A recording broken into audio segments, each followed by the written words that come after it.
Hello and welcome to another exciting episode of Talks with Kalpana, the Global CXO Spotlight Series where we dive into the minds of the most influential tech leaders shaping the future of their industry. So today we have a particularly timely and insightful conversation lined up. Just recently, the Reserve Bank of India placed certain restrictions on Paytm Payments Bank, a move that has sent ripples across the fintech industry. This incident has once again brought the spotlight onto the critical issues of compliance, risk management, and the role of technology in navigating these challenges. In light of these developments, today's discussion could not be more relevant. I'm thrilled to be joined by someone who stands at the forefront of tackling these very issues. Vineet Mishra, the Global Chief Information Officer and the Chief of Products at Velocity INRIM Solutions Suite, is here with us. Vinit, it's an honor to have you on the show. Thank you, Kalpana.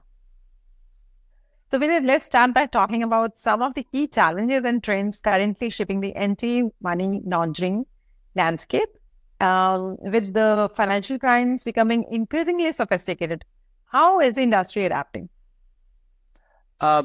It's a very good question, and I know a lot of Netflix series everybody's watching also these days, which are happening in terms of passing on some knowledge, especially from India. We watch a few of them, but the key challenges is basically with the AML is the payment digitalization, which is the revolutionary area these days, and everything is becoming a digital payment, right?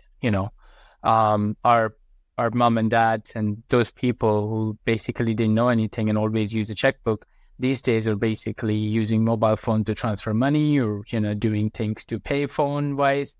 So all of these digital payments is basically increasing the scope of digital fraud, and that's where AML is heading as well. So all of this is one of the biggest contributor to this, which is a good thing that it is including the financial inclusivity. Everybody has access to the digital money in their hands. But the other side of it, it is also increasing a lot of risk for AML and fraud for the industry. Yeah, sure. So would you like to share some of the challenges, the key challenges that we are facing? Yeah, if you look at so the challenges at every age group at the financial level, right? The financial institutions are struggling to manage the senior population, which is getting involved in the digital payments, is basically becoming a lot of fraudulent activities. I'm not sure if you've heard about words like, romance scam and things like that. Those are becoming a huge challenge. And challenge between young age is basically people watching a lot of these digital creations, right? The creators, and they're basically asking people to do a bunch of different things and buy different things, and which is basically increasing a lot of fraudulent activities actually in between those new age. And the other people basically getting scammed with their digital IDs, and their account takeovers are happening. And these are basically getting a lot of contributors, and financial institutions are basically struggling to cope up with this increased scope of fraud and AML together. Yeah. So how can we meet these challenges according to you? To meet these challenges is basically one of the best thing is, which has been always in every industry, is education, right? First of all, everybody has to have education, which you see now these days. Every government and every bank tells you that don't click on a new link, don't send money to anybody who you don't know, right? That is one part of education. But as everybody knows, it doesn't work very well. So you got to have technology in place then to basically have some safeguarding things. Technology at a level these days, it's a big hype, right? The AI and ML. So advanced technology is going to help it. So how advanced technology will help? Basically, banks got to have this advanced technology solution where they can suspect this type of fraudulent and laundering activities before they happen and stop them at that point itself. Yeah. And they can also foster greater collaborations across borders and industries, I guess. Yeah. Yeah. Industries, of course, are important, right? They have to work with every single industry. You have frauds in retail, you have frauds in the banking industry itself, you have frauds in the information intelligence also. So the frauds are everywhere now because, like I said, digital is increasing. So you have plus and minus both. Yeah. So building on that, how have fintechs evolved in recent years, and what role do regulations play in supporting these fintechs across the globe? I think fintechs are the one who have started all this, right? Before the fintechs were born, right? Nobody knew that you can make a payment through a mobile app for something, right? Fintechs have brought in like a greater revolution in the world of payments, right? These days, you can pay anybody from your mobile phone app, and there are not just one, there are multiple different types of them. And then there is cross-border inclusivity also has happened, right? But how regulations are shaping, this is a very interesting question. So it is kind of like regulations are divided geography-wise. For example, India has its own regulations and US has its own regulations. UK and Europe have their own regulations. So all of these regulators are working together to basically provide a good landscape to fintech so they can grow. However, it's still, in my recent understanding, so I basically attended a few things with the Oxford Side Business School. And in there, the topic was to learn and understand how fintechs are going to be the future and what's going to be the challenges. So we basically learned together that the regulations are really, really important to help the fintechs grow. But a lot of countries still don't have clear regulations how the fintechs will be growing. Whereas the other side, if you look at the Europe and UK, they're actually the front runner at the moment to lead those flexibilities so that the fintechs can basically evolve. At the same time, protect the end user as well so that, they don't lose money. Because one side, the fintechs are including the inclusivity, and the other side, the fintechs are basically also being scammed. Like, I don't know if you've heard about, in US, there is a firm called Gel, which is kind of like in India, like a Paytm, and they are the biggest fraud landscape for anybody. So teenagers are able to send the money and old people are able to send the money, and it's a fintech. Gel is a fintech, like a Paytm is a fintech. Paytm is a bank too. But this is where they're facing numerous amounts of fraud every day. So yeah, fintechs are bringing in frauds as well, and fintechs are also bringing in inclusivity. Yeah, so that means regulations have had to evolve alongside these developments. So they're striking a balance between fostering innovation and ensuring consumer protection. Yeah, I think regulations are striving hard to cope up with fintechs. Like, as I know in my career, till a couple of years ago, regulations were still trying to figure out, what is this thing is, right? This fintech means is, right? Now, I think in my experience now, I think they basically understood that this is going to be the future. The banks, which are called like incumbents, like traditional banks, are actually not the one feature. Fintechs are going to be the enabler of the financial inclusivity to everybody in the future. And fintechs are basically involved. Since fintechs have come, the digital money usage have increased, so much increased. Sure. So in your view, in what ways are AI and ML being leveraged to enhance fraud detection and prevention strategies? And that's one thing we do like day in out in our product as well. And basically we're using AI at the different levels to stop the fraud before being happening. So in earlier days, what used to be happen is a lot of fraud used to be detection, right? For example, a lot of transactions have happened. The banks used to find out after the fraud has happened, right? So that means like it has happened already. They used to trace it. They used to recover the money. If they got it, they got it. If they not got it, and they lost the money. But in recent era, after this new technology growth, right, with the AI and machine learning, now they're able to predict. So you're using machine learning models and artificial intelligence to predict, and you're able to predict like is this going to be a suspicious transaction or not, right?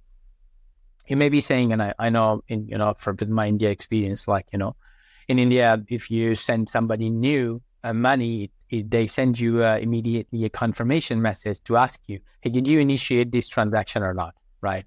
So it's not that there is somebody sitting down in the manual person who is basically doing this. It's just the technology. So technology detects that you're sending money to somebody who you have never sent money in the past. So they're basically, technology is doing a double confirmation with you. Did you really send it, or we should stop it? So technology is coming together really well. And I think all of the products like us and all the other bank technologies are working together to enable and reduce these frauds. And since the technology have come there, it is reduced to a significant level. Yeah. So the AI-driven solutions now can provide real-time insights and alerts. And like you would say that earlier, banks or other financial institutions were taking some time to react or maybe react. So now the potential fraud incidents, they can actually respond more swiftly and effectively. Before it actually happens. So they're going to the agenda is like they're going into prevention mode then rather than detection mode. So earlier it used to be detection mode. Now it's proactively worked by prevention mode. And that's where the innovation is happening, right? Because fintechs, if you're using a money transfer mobile app, right, trying to send somebody the money, right? So that means if money is out of that account, it's out of that account. But they're now checking before you send the money to another person, whether that person is involved in some criminal activities, or this person looks like suspicious, or this person could be a dodgy person. I mean, sometimes you're adding new person. It doesn't mean that this is a suspicious person, but it's still, the technology is helping to do double checks and stop such type of payments. Yeah. So earlier it was only with the health, looking at prevention rather than protection. Yeah, I think it's been great topic. BFSI also, the great, and I think health has been for long learning from BFSI sector. With the inventions like UPI model and how to have integrity, because health has always been struggling with the integration, happening in silos. There was a big challenge of, networks talking to each other. So I think the information was not being exchanged that seamlessly. Yeah. So, and BFSI actually, with the help of UPI, has proven that how this issue can be resolved. But at the same time, now I think the policy of health, wherein focus emphasizes more on prevention and protection, is that's a great point. And data is the key here, right? Yeah. That's a great point. Like as you said earlier, the data once used to be available. Now this is what you need to stop to do the prevention. You need data. Data lets you understand the previous behavior, right? Whether it's in health industry, like health industry says, like for example, your data says you have never even had a fever, right, in the last 6 months, right? How could you get into the serious illness, right? That means there's something wrong. Same way, last 6 months, you have never ever made a payment to anybody, right? Now you're trying to send somebody probably like, $10,000, right? So how is it happening? So that's how the data is enabling the AI and machine learning to learn and help prevent. Yeah, sure. So what are some of the best practices for financial institutions to stay ahead of emerging threats and the AML and fraud space? The best practices are right now, which banks are starting to follow, right? Learned their customer behaviors, right? Whether it's a commercial customer or it's an individual customer, right? For example, I'm an individual customer. I have a credit card and I have a car loan and I have a house loan. I have, a lot of loans going on there. And plus, this is my monthly income is and how much I'm paying per month. Can I afford all of this or not? Like, banks know that stuff, right? Definitely they know that stuff. And that's where they're trying to reconcile all of the data together, learn the customer behavior from the past, using the advanced technologies of AI and machine learning, so that they're like more updated on a customer's, like how this customer acts. Like, for example, I'm like the same example, right? I'm an individual customer, right? I have a house loan and I have a car loan and probably, this much of money I make. And it's a percentage of money you make versus the house loan and the car loan you can afford, right? You can always run those data analysis. However, what they start seeing in that I've started buying luxury stuff, right? Which is probably, I'm buying some Gucci's and I bought a Rolex watch and it's starting to show up in my account, right? So we basically need to do that same thing, which is now the bank is trying to be cubed with all that technology to learn that and basically start getting alerts in advance so that they can help prevent and they can help question at the right time to the customer. It's not necessary that a customer who has never done such kind of things cannot buy luxury stuff once a while, right? But if you continuously try to buy, that there's something wrong, right? Or what is going on needs to be found out. Or if you bought just like once in a while, where you really bought it, right? Or somebody scammed you. So it's both way around. Yeah. So the best practices recommendation is one of these things which is going on, like learning about your customer more and then using the technology to put more preventive approach, right? The future is now about preventive approaches because I think, everybody in the world is saying now we're done losing, right? We need help before it happens. Like, as you said, in the health industry, right? We need to know, the cancer or such type of a thing in advance, right? Before it happens. So we can basically cure it. We can stop it or we can protect people from it. Yeah, sure. I think just adding to what you said, that even the collaboration in forms of, with the industry peers and regulators and the law enforcement agencies can provide that information, that valuable intelligence on the new and emerging risks. So collaborating on these fronts, I am sure is going to help mitigating this kind of risk. Yeah, the banks do share the data, right? Like I am less aware of like a very detailed level in India, but I do because I work more in the US landscape. So in US, there is something called 314B and 314A. That's basically one of their financial crime acts. Under that act, the government releases every 2 weeks a list of possible suspected people or the business names, which have not been actually called 100% accused, but they're in process, right? So, and that data they've released based on the information which other financial institutions are basically reporting. So let's say one financial institution finds out a particular fraud, reports back to government. Another finds out a fraud, reports back to government. Now, government finds 2 people reported through a common fraud.